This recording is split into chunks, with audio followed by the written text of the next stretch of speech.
Assalamualaikum warahmatullahi wabarakatuh. Perkenalkan, nama saya Greta Septi Purwantono dengan NRP 602624106.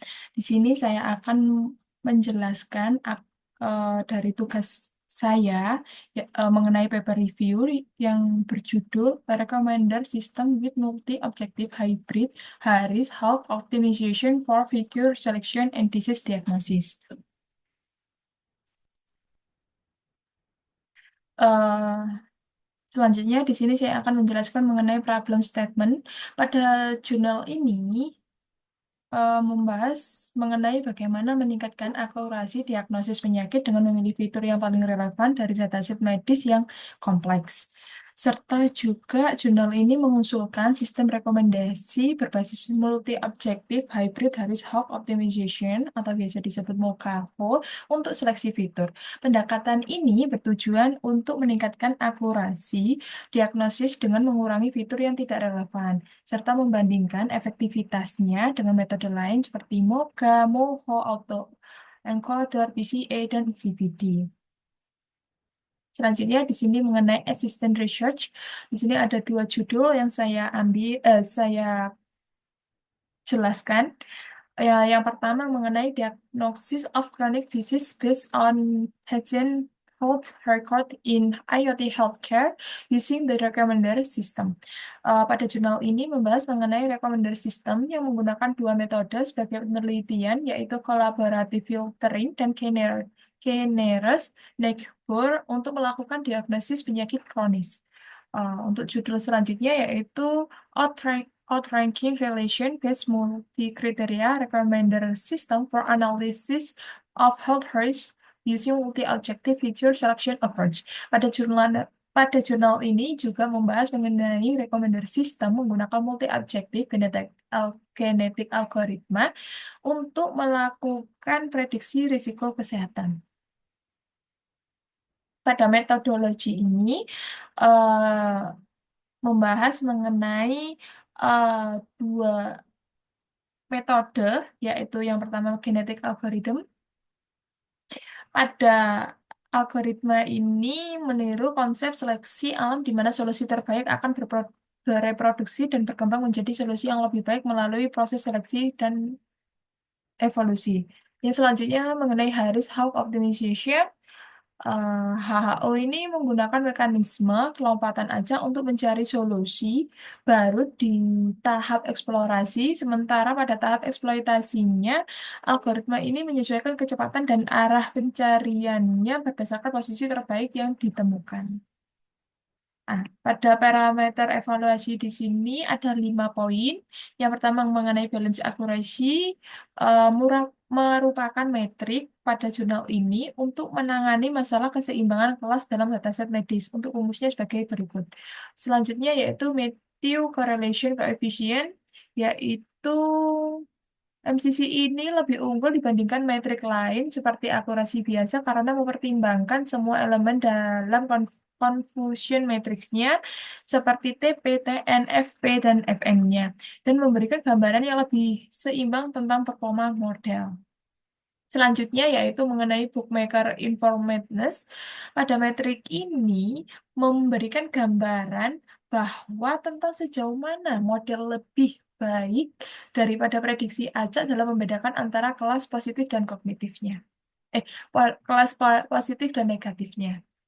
Selanjutnya mengenai marketness yaitu eh, digunakan untuk membandingkan performa metode seleksi fitur berbasis Mocaho dengan Moho dan Mocha. Dan di sini yaitu mengenai precision top end, di sini itu digunakan untuk membandingkan sistem Mocaho dengan metode lainnya yaitu RFS score dalam memilih top 3 fitur terbaik untuk diagnosis penyakit pada dataset medis tersebut. Di sini saya akan membahas mengenai result on eksperimennya.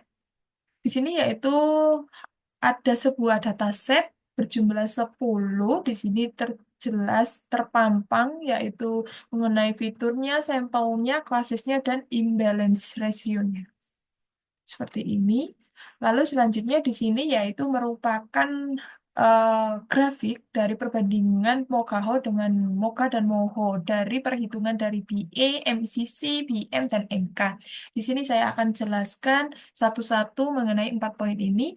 Yang pertama, di sini yang kuning merupakan Mokaho, terlihat bahwa nilai Mokaho ini lebih unggul, lebih tinggi dari dua, dua metode lainnya sehingga memberikan kesimpulan bahwa mampu memberikan prediksi yang lebih seimbang antara kelas positif dan negatif di eh, bagian BA-nya. Selanjutnya mengenai MCC, di sini juga nilai MCC-nya ini Mogahl lebih unggul juga, memberikan kesimpulan bahwa model yang dihasilkan lebih akurat dan dalam memprediksi kategori dengan mempertimbangkan keseimbangan antara kelas. Selanjutnya di sini juga di bagian BM-nya Mogaho ini nilainya lebih tinggi juga dari dua metode lainnya dan memberikan kesimpulan bahwa metode ini lebih efektif dalam membedakan antara kelas positif dan negatif berdasarkan fitur yang dipilih. Selanjutnya yaitu mengenai MK, juga nilainya lebih tinggi dari dua metode ini dan memberikan sebuah penjelasan bahwa metode ini menunjukkan bahwa fitur yang dipilih oleh metode ini memiliki hubungan yang lebih kuat dengan label kelas sehingga menghasilkan prediksi yang lebih akurat. Nah, pada ini juga perbandingan dengan autoencoder, VCA, dan HVD. Pada 4 poin perbandingan ini dapat disimpulkan bahwa Mokaho terbukti unggul dibandingkan dengan metode tiga tadi dalam sebagian besar. Metrik evaluasinya menjadikannya metode yang lebih efektif untuk sistem rekomendasi modal dalam penelitian tersebut. Di sini yaitu perbandingan mengenai RSFS Chord. Di sini terlihat bahwa menghasilkan top 3 fitur apa di da- di dataset penyakitnya ini dan di sini menunjukkan bahwa nilai dari RFMDTPOT dan RSFS Chord. Di sini saya akan menjelaskan grafik ini menyoroti bahwa metode tersebut dibandingkan dengan metode RFS Chord dalam menghasilkan prediksi terbaik di sebagian besar dataset menunjukkan efektivitasnya dalam sistem rekomendasi yang diuji.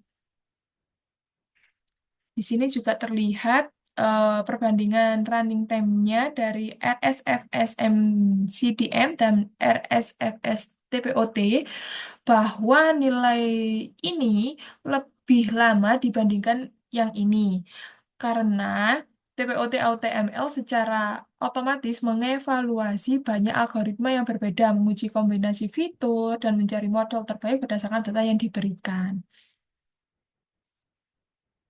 Di sini yaitu menjelaskan mengenai analisis statis hasil. Ada dua tabel di sini. Di sini membahas mengenai Mokaho menunjukkan performa lebih baik atau setara dibandingkan Moka dan Moho. Terlihat dari tabel ini. Terus lalu selanjutnya ini mengenai autocandor dan kawannya menunjukkan bahwa Mokaho memberikan performa yang juga baik dibandingkan autoencoder, VCA, dan SVD. Selanjutnya di sini membahas mengenai kesimpulan, conclusion, bahwa di sini saya jelaskan terlebih dahulu mengenai tabelnya. Di sini kan juga dijelaskan pada penyakit diabetes. Di sini terjelas terpampang bahwa fiturnya sebelumnya itu ada 19, tapi setelah melakukan menggunakan metode Megaho, maka fitur tersebut akan menjadi diambil paling sedikit atau paling relevan, terjumlahnya ada 3 dengan nilai sesuai dengan nilai 4 poin ini se- eh, dengan nilai sebagai berikut.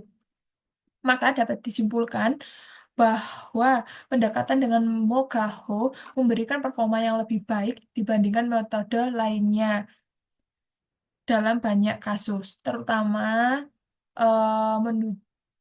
Karena untuk hal ini menunjukkan bahwa strategi pemilihan fitur yang digunakan dalam sistem ini lebih efektif dalam meningkatkan akurasinya ketimbang dari autocandr, terus apa PCA dan SVD seperti itu. Sekian dan terima kasih presentasi saya. Wassalamualaikum warahmatullahi wabarakatuh.